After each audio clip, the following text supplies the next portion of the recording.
Today, in addition to being Meat Fair Sunday and Judgment Sunday, we also mark the 6-month point that we're coming up to since September 11, when our country was attacked.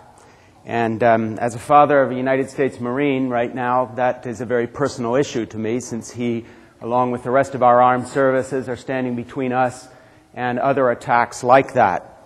And I'd like to think for a moment about what this means to us as Orthodox Christians, not just what happened in September 11, but the direction of our country and the world at this time. And I offer these thoughts as a personal reflection, certainly not claiming to speak for any official body in the church. But to me, I think that we have been challenged to look at what we believe in and who we are. This is a country that has become very soft and very pliable and very stupid about the world.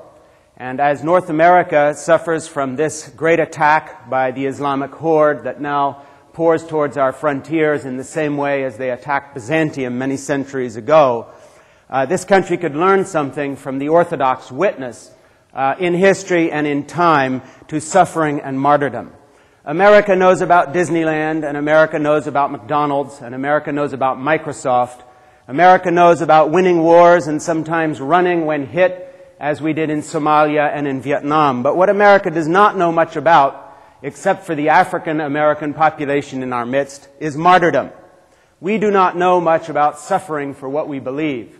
We know more about success and the easy, fast buck and the quick road to personal gratification than we do about martyrdom. This is a culture that has a Protestant religion, when it has any religion at all, most of the time, an easy post-Vatican II Roman Catholicism that has become more decorative than it has substance. What it does not have is teeth in its religion. At risk of being very politically incorrect, the religion of America, the ethos of America, has become feminized rather than masculine. We are a soft culture. Now, I don't mean feminine in the sense of my daughter and my wife, who are strong women. My wife, for instance, who manages Regina Orthodox Press and who is a lot tougher than I am in many ways. I'm talking about feminized in the sense of sentimentality. We are a country that is very sentimental at the same time as we are tough in other ways. Our religion is sentimental. If you look at a lot of Protestant religion today, it looks more like the entertainment industry. Big bands on the stage, musical choruses, all kind of decorative stuff going on that somehow makes this more of an entertainment than it does worship. And I think what the Orthodox community has to offer America is a return to the things that make Christianity distinct from Islam, from secularism, from lapsed Christianity, from the culture we live in all its hedonism. Orthodoxy is actually a tough religion, and in that sense it has a masculine character, the character of Christ, who, while being gentle and forgiving, did not run away when hit, but took his crucifixion upon himself when he could have ducked. We have an Orthodox faith that is not a sentimental, wishy-washy, therapeutic faith. This is not the faith of the Oprah Winfrey Show and daytime television. This is not the faith of Disneyland and the decorative arts. This is not the faith of the big charismatic superchurches with their giant choirs and brass ensemble sections and all the touchy-feely, feel-good American religion. Orthodoxy is a faith of substance and content. It is not an entertainment. And if you look at the heart of Orthodox worship, it is not something that is meant to either entertain or even educate. Rather, it is the sacramental path up toward the altar and the chalice, the way that each Christian has come from the beginning and the time of Christ into communion with God. When we go to an Orthodox church and we see what the priest is doing, or we look at the icons, or we listen to the chanter, we are not listening to people there to entertain us. We Orthodox don't change services and churches because we're looking for more entertaining priests. Often in big super churches in the Protestant community, you'll see a church grow to 10,000 members. And then the minister moves on, and all of a sudden the church dwindles because it was a man-made enterprise. It was an enterprise of celebrity and entertainment. And people say, oh, you ought to hear our preacher speak or teach. He's such a wonderful speaker. What they're really talking about is entertainment, although it's in different terms. Orthodoxy, in a way, makes us anonymous. And having a son in the Marine Corps makes me think of the Marine Corps when I think of that word. The Marines do not hold themselves forth as individual heroes. Rather, they work as a team and are anonymous, as you see in the statue of the Iwo Jima Memorial, where all the Marines are facing down and you can't see their faces. What they are doing as Marines is important for the nation and as the Marine Corps, but it's not an exercise in ego. And therefore, it is not a question of the individual character standing out. And obedience is taught, and the way to do things is taught. But within Orthodoxy, I think we face some problems, because living in this secularized culture, whose mark is that we entertain ourselves to death, whose mark is 100 cable channels, super churches in the Protestant and Roman Catholic community that look more like nightclub entertainment than they do Orthodox worship, let alone basic Christian worship of the historic church, we become infected by this. And at risk of insulting someone unwittingly, but offered in humility, I think the marks of this culture, this feminization of our society, this softness, have crept into many of our own North American Orthodox communities. Now, there's an understandable reason for this. When Orthodoxy came to America, often it was the odd man out. It was persecuted in some ways. In this area of the country, the Ku Klux Klan, for instance, was active, and a HEPA had to be started to push back a little bit and to stand up for something. In other parts of the country, Orthodox and Greeks and Russians and Slavs were recognized and looked at as almost second-class citizens when they first came here in a wave of immigration. So one thing that was understandable is that the Orthodox wanted to fit in with the culture around them and not stand out too much. But if I may humbly offer a suggestion, I think we have learned to fit in too well. We are sometimes looking too much like the area that we live in the surrounding culture. Sometimes we do not keep our fasts the way we should, because the culture doesn't make it easy to keep our fast. I fly quite a bit. I am never offered a fast meal on Fridays and Wednesdays. The Lenten schedule is not observed by any American airline. Sometimes we see national tragedies, and the Orthodox community is forgotten. In the prayer service after September 11, George Bush invited an Islamic imam up to pray, but there was no Orthodox monk or priest there to represent our faith, even though it was our church that was crushed when the World Trade Centers fell, literally. We lost a Greek Orthodox church, and yet somehow we were shuffled aside and forgotten at that prayer service. And so the Orthodox want to be fit into this culture. They do not want to be regarded as outsiders, and that's understandable. But the problem is that the heart of Orthodoxy is not entertainment or fitting in or getting on with the culture or opening a business and being successful. It is that thing America has forgotten about until September 11. It has to do with struggle and martyrdom. It has to do with remaining firm in our spiritual resolve and not running away the way Bill Clinton did when we were hit in Somalia. And as a result, Al-Qaeda believed that all you have to do is hit America hard, and we run, and now we've paid for it in New York. Rather, Orthodoxy's message is one of steadfastness and remembering and constancy. And therefore, we have to also look within our communities and say, where have we been infected by the spirit of the age? Now, the most important thing to the Orthodox, believe it or not, is not our coffee hour or our food festivals. That may be news to some of us. And the most important thing to the Orthodox is not our ethnicity. Orthodoxy predates the Greek Orthodox Church, the Roman Orthodox Church. It goes back into the apostolic times and is a basic Christianity and light to the whole world. But as we look at what Orthodoxy is proactively, what is it? It is the church that has maintained the worship, the sacrament, the truth in its only pure form that can be found in the world today. Sure, we Orthodox have problems. I know that very well. I've served on a parish council for 7 years, and I was part of the National Archdiocesan Council down in New York for a while, et cetera, et cetera. We all know about the politics and the mess that is in the Orthodox community or in local communities where we have divisions. But there's a magical thing about Orthodoxy, and it's illustrated right here. And that is through these royal doors. If you pass toward the altar, you find something mystical and wonderful happens, and that is that all those problems are forgotten, and the altar is clean, and the chalice is pure, and the gospel book is sacred. And therefore the problems of Orthodoxy are simply the human problems of a family that has disagreements and doesn't always get on with each other. But the fact of the matter is that our doctrine, and our practice, and our moral teaching, and our sacramental life, and our liturgical life is pure and clean and perfect as the bloodless sacrifice before God in thousands of Orthodox churches across the world. And this purity was maintained under the Soviet Union's oppression, when tens of thousands of Christians broke the law to whisper prayers and teach their children things that were against the law and paid the price of martyrdom, just as America has paid the price of martyrdom when it was attacked on September 11.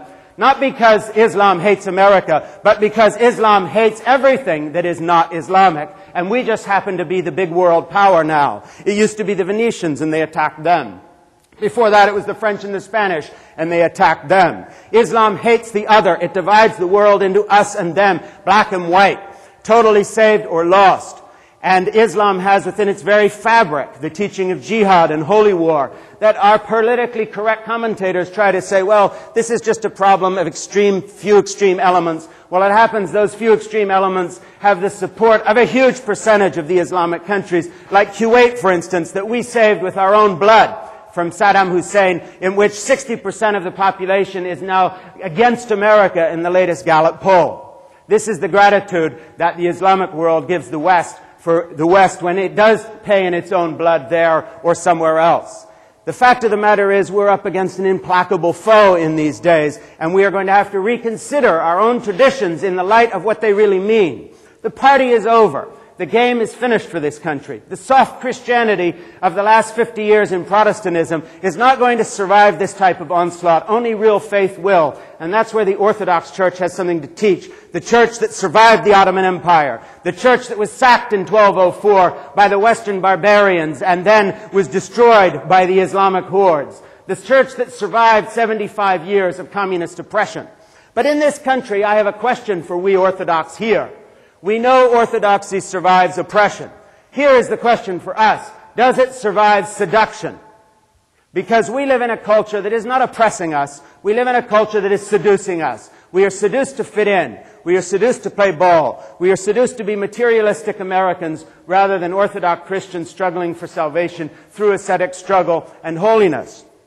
And where we see the influence of that creeping into our own community is that so much Orthodoxy has become somewhat of a social club, rather than part of one holy Catholic and Apostolic Church.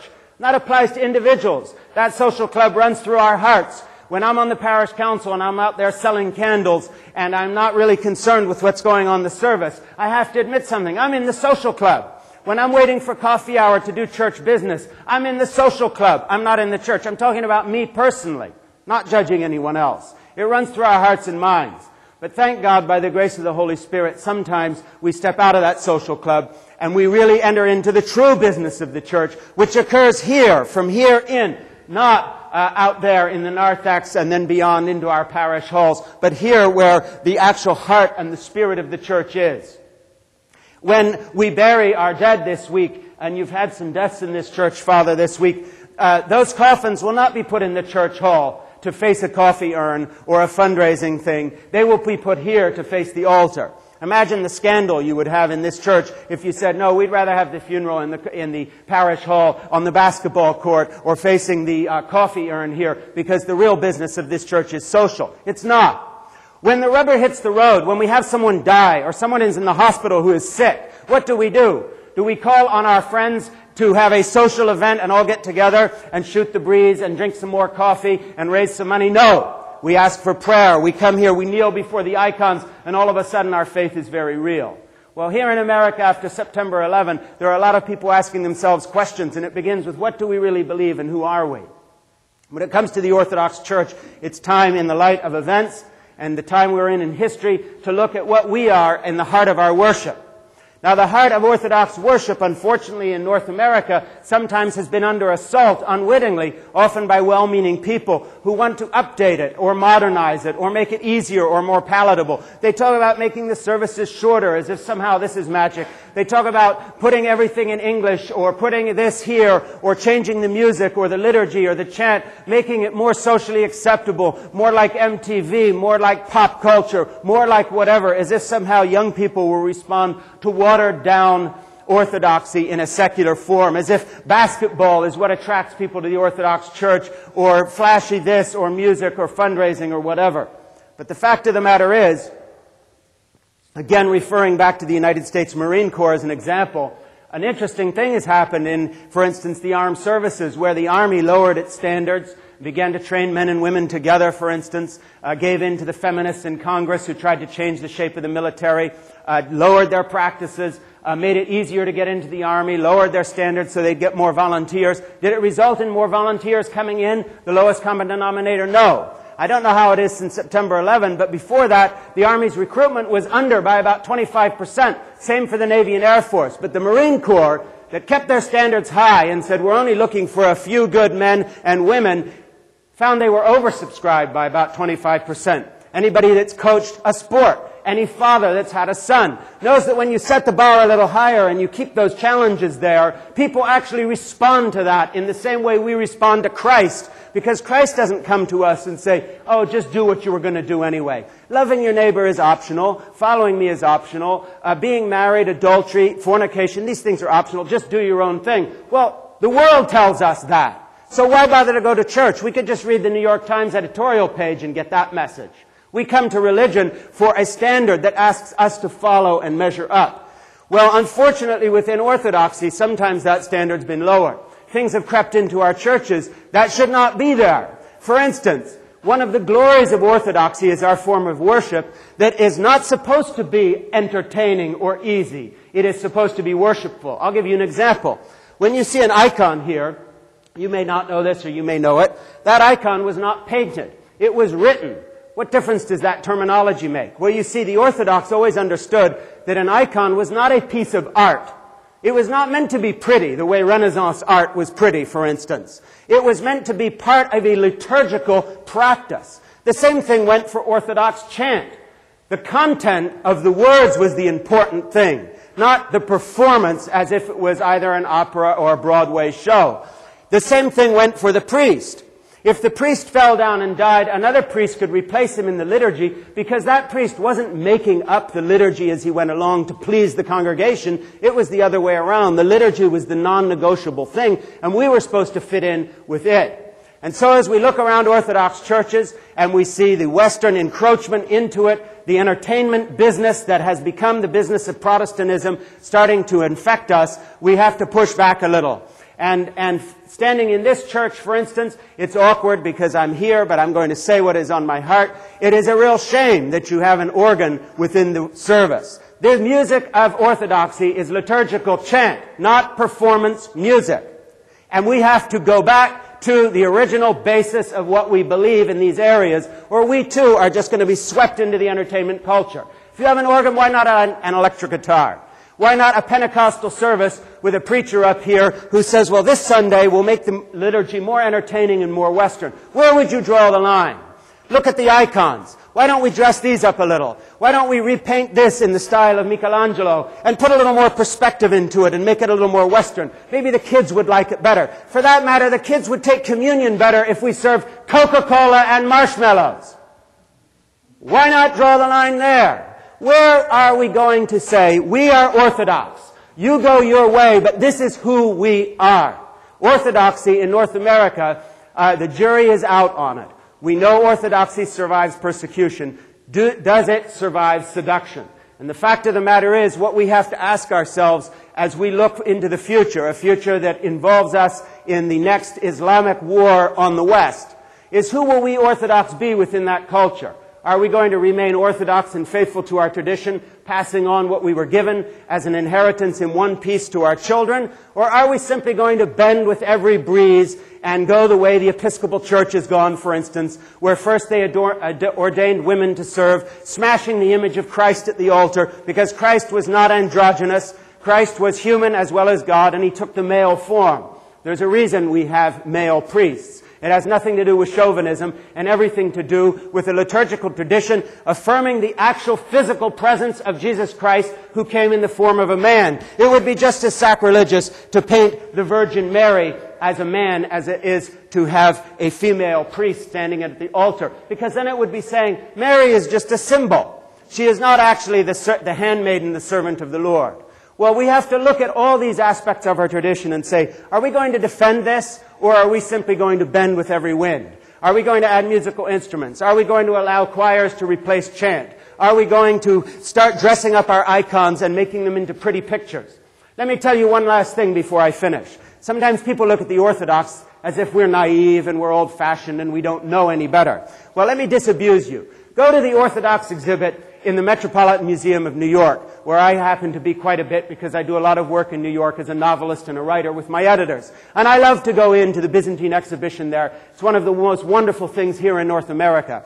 One of the things you will be struck by is these Byzantines were not primitive people who did not understand perspective and could only paint flat icons, because at the same time they were painting the flat icons, they were also doing beautiful artwork in 3 dimensions perspectives that the Renaissance in Italy learned from. Things in the 6th century that made the Italians of the 13th century and the 14th century look primitive. They did not leave icons flat and leave icons looking the way icons are meant to do because they didn't know how to draw any better or have more perspective. They were surrounded by the art of Rome and Greece in Byzantium till it was sacked and destroyed by the Franks and the Venetians and the other crusaders.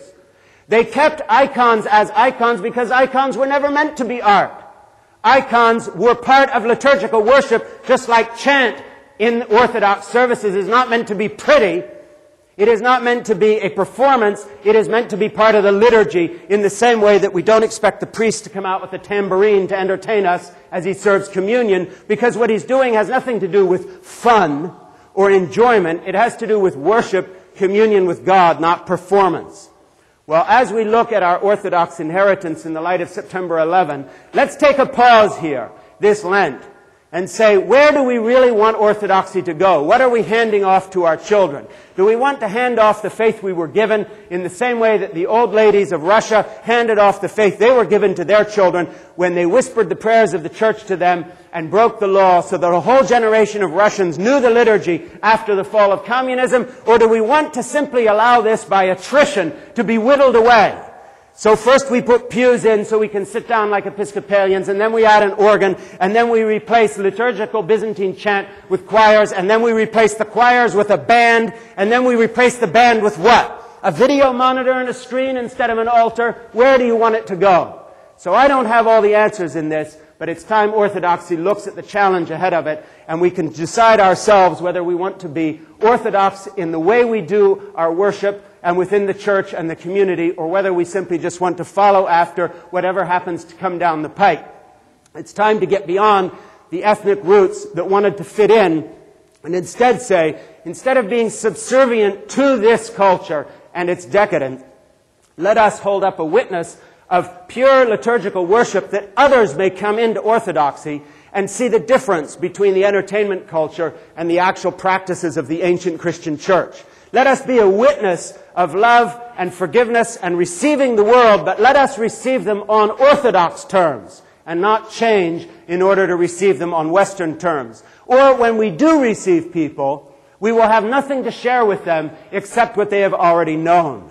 When we go to a cancer specialist or to a doctor for our checkup, we do not go to that doctor on our terms. The doctor tells us what is wrong with us, takes our blood pressure, tells us to eat less salt, examines us, etc., etc. We don't come to them with a list of what we want them to do unless we're crazy. Well, Orthodoxy is the hospital of the soul. It is formed over 2,000 years of wisdom of the fathers and mothers of the church. It is the way it is for a reason. And let us understand what those reasons are and study those reasons and begin to come to Orthodoxy on the Orthodox terms rather than forcing Orthodoxy to come to us on our terms. And let us do that so we have something to hand on to the next generation, just as the drill instructors on Paris Island do not go to recruits and say, now son, what would you like to do today? But rather they go to them and they say, this is the way the Marine Corps does it. You are in or out, with us or against us.